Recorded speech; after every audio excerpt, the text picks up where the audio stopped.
Bonjour, bienvenue dans cette série de podcasts autour de l'intelligence économique. Aujourd'hui, on abordera le thème de la protection. La protection des informations est aujourd'hui devenue un sujet sensible pour toute entreprise, avec le développement des moyens de communication modernes et la prolifération des échanges de toute nature. Les données détenues par l'organisation doivent faire l'objet d'une attention renforcée. Protéger ces informations pour une entreprise est fondamental, notamment à l'heure où le savoir-faire et l'innovation peuvent se révéler déterminants en matière de compétitivité. Je vais vous laisser maintenant avec mon premier invité, Vincent, qui va vous expliquer les différentes parties du patrimoine d'une entreprise qu'elle peut chercher à protéger. Bonjour, merci d'être là parmi nous aujourd'hui. Bonjour, c'est un plaisir d'être là avec vous. Je vais parler de la protection et du patrimoine que les entreprises peuvent chercher à protéger. Donc d'abord, il faut comprendre qu'une entreprise a trois types de patrimoine à protéger: le patrimoine humain, matériel et le patrimoine immatériel. Le patrimoine humain représente les employés et le savoir-faire que ceux-ci mettent au service de l'entreprise. Le patrimoine matériel concerne quant à lui l'ensemble des constructions, des meubles, des objets d'utilisation quotidienne, des outils et des équipements. Globalement, c'est tout ce qui est tangible et qu'une entreprise a acquis. Le patrimoine immatériel d'une entreprise regroupe l'ensemble des informations et connaissances que cette entreprise détient. Il comprend tout ce qui n'est pas un actif matériel, c'est-à-dire des éléments dématérialisés. Pour protéger ces créations, l'entreprise doit identifier parmi les différents titres de propriété intellectuelle, comme le brevet, les marques, les dessins ou les droits d'auteur, ceux qui sont les mieux adaptés pour protéger et valoriser ces innovations, ces produits et ces créations immatérielles. D'accord, merci pour ces définitions. Je me tourne maintenant vers vous, Gaspard. Est-ce que vous pouvez concrètement nous expliquer l'importance d'un brevet ? Oui, bien sûr. D'abord, bonjour. Alors, pour expliquer l'importance du brevet, je vais vous parler de l'objet incontournable de l'année 2017. Je ne sais pas si cela vous dit quelque chose, mais nous parlons bien du handspinner, création de Catherine Ettinger en 1997. Cet objet a été breveté en 1997 jusqu'en 2005.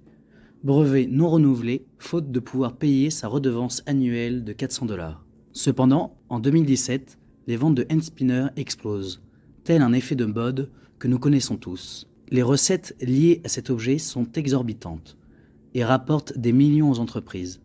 En moins de 3 semaines, les ventes de handspinner, ou toupie à main en français, ont dépassé 1 million d'euros en France, mais aussi en Angleterre. Sa créatrice initiale, n'ayant pas renouvelé le brevet, ne touchera donc aucun bénéfice lié à son invention. D'accord, c'est plus clair à travers ce cas, mais les brevets ne sont pas la seule protection. Pour protéger son patrimoine immatériel, les entreprises disposent au premier plan des lois nationales et internationales. Je pense notamment au cas Royal Crown sur lequel vous avez travaillé et qui illustre bien l'importance de la législation dans la protection économique des entreprises. Pouvez-vous nous en dire un peu plus ? Bien sûr. Alors, le cas prend place en 1986. Royal Crown est une entreprise de soda américaine qui se positionne à la 5e place parmi les entreprises sur ce marché très concurrentiel. En 1986, Coca, alors leader du marché, veut racheter Dr Pepper, qui lui est numéro 4 du marché. Cette fusion est vue comme une véritable menace pour l'entreprise Royal Crown, car elle aurait pour conséquence de mettre Coca en position de monopole sur le marché.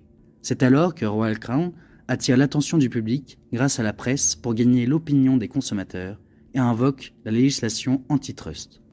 Cette loi empêche une entreprise d'être en situation de monopole sur le marché au nom du droit à la concurrence. La Federal Trade Commission s'oppose alors à la fusion entre Coca et Dr Pepper. L'achat échoue et permet donc à l'entreprise Royal Crown de poursuivre ses activités. Ce cas met en exergue l'importance de la législation comme protection de l'économie d'une entreprise. Cependant, la législation n'a pas que des avantages concernant la protection économique des entreprises, elle peut aussi s'avérer désavantageuse. Désavantageuse, c'est-à-dire, Vincent, pouvez-vous nous en dire plus ? Bien sûr, je vais vous illustrer par un exemple comment la législation peut aussi porter atteinte à une entreprise.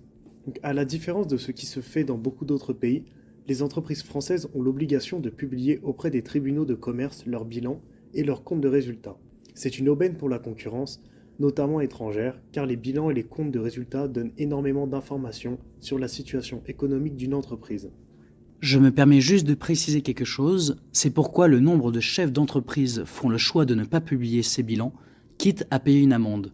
Dans le cadre de l'intelligence économique et de la protection du patrimoine de l'entreprise, ces chefs d'entreprise n'ont d'autre choix que de passer outre les lois nationales pour protéger leurs marchés internationaux. merci à vous pour votre intervention. On se retrouve très bientôt pour un nouveau podcast. Merci à toutes et à tous pour votre écoute. Ce programme a été réalisé pour la bibliothèque de GEM, Dieter Schmidt.